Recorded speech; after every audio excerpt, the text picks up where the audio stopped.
Hello everyone, welcome to Sanmarga classes. 17ನೇ ಪ್ರಶ್ನೆ, ಭಕ್ತಿ ಪಂಥ ಎಂಬಂತಹ ಚಾಪ್ಟರ್ ಇಂದ 6 ವಾಕ್ಯಗಳಲ್ಲಿ ಉತ್ತರಿಸಿ ಅಂತ ಕೇಳಿದ್ದಾರೆ.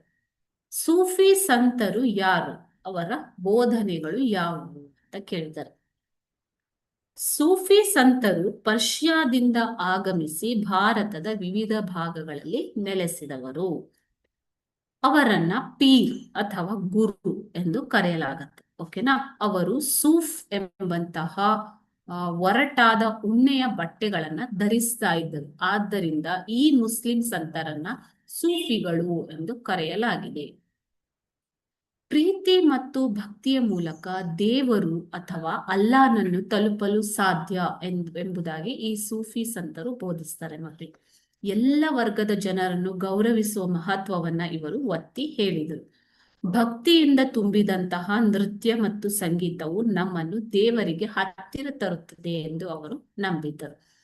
ಭಕ್ತಿಯ ಮಹತ್ವವನ್ನು ಘೋಷಿಸಲು ಅವರು ಉರ್ದು ಮತ್ತು ಹಿಂದಿಯಲ್ಲಿ ಅನೇಕ ಹಾಡುಗಳನ್ನ ರಚಿಸಿದರು. ಅವರಲ್ಲಿ ಕುತುಬ್ನ ಮೃಗಾವತಿ ಮತ್ತು ಮಲಿಕ್ ಮೊಹಮ್ಮದ್ ಜೈಸಿಯ ಪದ್ಮಾವತ್ ಎಂಬ ಕಾವ್ಯಗಳು ಸೂಫಿ ಶಾಸ್ತ್ರವನ್ನ ಎತ್ತಿ ಹಿಡಿಯುವಲ್ಲಿ ಯಶಸ್ವಿಯಾದವು.